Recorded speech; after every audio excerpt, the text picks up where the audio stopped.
आसपास की दुनिया में हर पल कितने बदलाव होते रहते हैं। खाना पकने से लेकर लोहे में जंग लगने तक ये सब कुछ यूं ही नहीं हो रहा। इनके पीछे एक कहानी छिपी है, एक कोड है। तो सवाल यही उठता है कि आखिर इन बदलावों के पीछे का राज क्या है। जब खाना पकता है या लोहे पर वो भूरे रंग की परत चढ़ जाती है तो असल में हो क्या रहा होता है।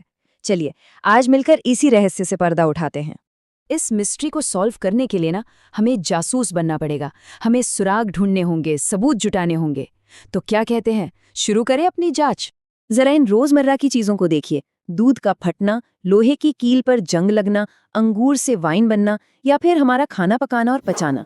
इन सब में एक बात कॉमन है, जो चीज शुरू में थी वो बाद में वैसी नहीं रहती। उसकी पहचान, उसकी प्रकृति सब बदल जाती है। और यही है हमारा पहला बड़ा सुराग कि यहाँ कोई केमिकल रिएक्शन हुआ है।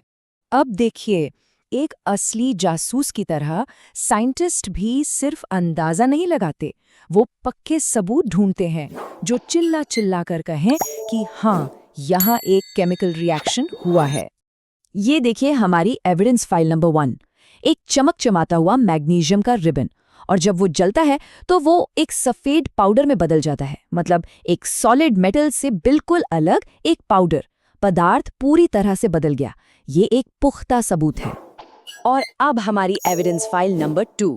यहाँ जिंक में एसिड मिलाते ही बुलबुले निकलने लगते हैं, मतलब कोई गैस बन रही है। और इतना ही नहीं, अगर फ्लास्क को छुएं तो वो गर्म हो गया है। तापमान में बदलाव, ये एक और जबरदस्त सुराग है। तो इन सब जासूसी से हमें क्या मिला? हमें मिले 4 पक्के सुराग। अगर किसी चीज की अवस्था बदल जाए, मतलब सॉलिड से लिक्विड या गैस, या उसका रंग बदल जाए, या कोई गैस निकलने लगे, या फिर तापमान ऊपर नीचे हो जाए, तो समझ जाइए कि एक केमिकल रिएक्शन हो रहा है। ये हमारी जासूसी की चेकलिस्ट है। ठीक है, तो सुराग तो मिल गए, पर अब इन्हें हम बयान कैसे करें? कैसे बताएं कि असल में हुआ क्या है? यहीं पर काम आती है केमिस्ट्री की अपनी एक सीक्रेट लैंग्वेज। जरा सोचिए, एक तरफ है इतना लंबा चौड़ा वाक्य और दूसरी तरफ बस कुछ आसान से सिंबल। केमिस्ट्री की भाषा लंबे लंबे वाक्यों को ऐसे ही छोटे और पावरफुल इक्वेशंस में बदल देती है। देखिए कितना आसान और साफ हो गया। तो इसी को कहते हैं केमिकल इक्वेशन। इसमें जो तीर का निशान है उसके बाईं तरफ वो चीजें होती हैं जो रिएक्शन में हिस्सा लेती हैं, जिन्हें हम कहते हैं रिएक्टेंट्स। और दाईं तरफ वो नई चीजें होती हैं जो बनती हैं, यानी प्रोडक्ट्स। सीधी सी बात है, रिएक्टेंट्स मिलकर प्रोडक्ट्स बनाते हैं। लेकिन इस सीक्रेट लैंग्वेज का एक गोल्डन रूल है, एक ऐसा नियम जिसे कभी कभी भी तोड़ा नहीं जा सकता। ये केमिस्ट्री की दुनिया का सबसे बड़ा कानून है। और ये है वो नियम, law of conservation of mass.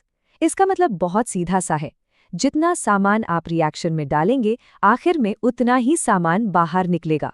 कोई भी एटम न तो बनता है न ही खत्म होता है, वो बस अपनी जगह बदलता है। चलिए इस इक्वेशन को देखते हैं। ये लोहे और भाप के बीच का रिएक्शन है, इसे हम स्केलेटल इक्वेशन कहते हैं। पर अगर आप गौर से देखें तो तीर के दोनों तरफ एटम्स की गिनती बराबर नहीं है। ये तो हमारे गोल्डन रूल को तोड़ रहा है। तो चलो इसे ठीक करते हैं, स्टेप बाय स्टेप। सबसे पहले सबसे ज्यादा एटम वाले को पकड़ते हैं, यानी ऑक्सीजन को। उसे बैलेंस करने के लिए हम H2O के आगे 4 लगा देते हैं। अब हाइड्रोजन गड़बड़ा गया तो उसे ठीक करने के लिए दाईं तरफ H2 के आगे 4 लगा देते हैं। और आखिर में लोहे को बराबर करने के लिए Fe के आगे 3 लगा देते हैं। और अब ये हो गया हमारा बैलेंस्ड इक्वेशन। अब आप गिनकर देख सकते हैं, दोनों तरफ हर एलिमेंट के एटम बिल्कुल बराबर हैं। हमारा गोल्डन रूल बच गया। हमने कोड क्रैक कर लिया है। और ये सिर्फ किताबों के लिए नहीं है, दवाइयां बनाने से लेकर रॉकेट फ्यूल डिजाइन करने तक हर जगह सही मात्रा के लिए इक्वेशन को बैलेंस करना बहुत जरूरी है। अब जब हम इक्वेशन लिखना और बैलेंस करना जान गए हैं, तो अब बारी है अलग अलग तरह के रिएक्शंस को पहचानने की। ये बिल्कुल वैसा ही है जैसे कोई जासूस अलग अलग तरह के केस को फाइल करता है। सबसे पहले आते हैं कॉम्बिनेशन और डीकंपोजिशन। ये दोनों एक दूसरे के एकदम उल्टे हैं। कॉम्बिनेशन में 2 या ज्यादा चीजें जुड़कर एक हो जाती हैं, और डीकंपोजिशन में एक बड़ी चीज टूटकर कई छोटी छोटी चीजों में बिखर जाती है। एक में जुड़ना, दूसरे में टूटना। अगला टाइप है डिस्प्लेसमेंट। इसे ऐसे समझिए कि कोई ज्यादा ताकतवर एलिमेंट आता है और कमजोर एलिमेंट को उसकी जगह से धक्का मारकर हटा देता है। इसका सबसे क्लासिक एग्जाम्पल है लोहे की कील को कॉपर सल्फेट के नीले घोल में डालना। लोहा कॉपर से ज्यादा रिएक्टिव है, इसलिए वो कॉपर को हटाकर उसकी जगह ले लेता है और घोल का नीला रंग भी धीरे धीरे फीका पड़ जाता है। और फिर है डबल डिस्प्लेसमेंट। इसमें कोई किसी को धक्का नहीं मारता, इसमें तो पार्टनर्स की अदला बदली हो जाती है। दो कंपाउंड्स अपने आयंस को आपस में एक्सचेंज कर लेते हैं। जैसे जब हम सोडियम सल्फेट और बेरियम क्लोराइड के साफ घोल को मिलाते हैं तो आयंस की अदला बदली होती है और हमें मिलता है बेरियम सल्फेट, जो एक सफेद सॉलिड है और पानी में घुलता नहीं। ये इस पार्टनर स्वैप का एक शानदार सबूत है। तो चलिए वापस चलते हैं अपनी जांच की शुरुआत में। वो जंग लगा लोहा। अब हमारे पास वो सारे सुराग और कोड ब्रेकिंग स्किल्स हैं जो इस रहस्य को सुलझाने के लिए चाहिए। ये रहा जवाब। ये वही इक्वेशन है जिसे हमने बैलेंस करना सीखा था। ये जंग लगने की पूरी कहानी बता रहा है। लोहे के 3 एटम पानी के 4 मॉलिक्यूल्स के साथ मिलकर आयरन ऑक्साइड यानी जंग और हाइड्रोजन गैस बनाते हैं।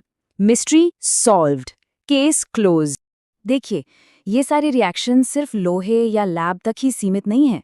हर पल, हर सेकंड हमारे शरीर के अंदर अनगिनत रिएक्शंस हो रहे हैं जो हमें जिंदा रखे हुए हैं।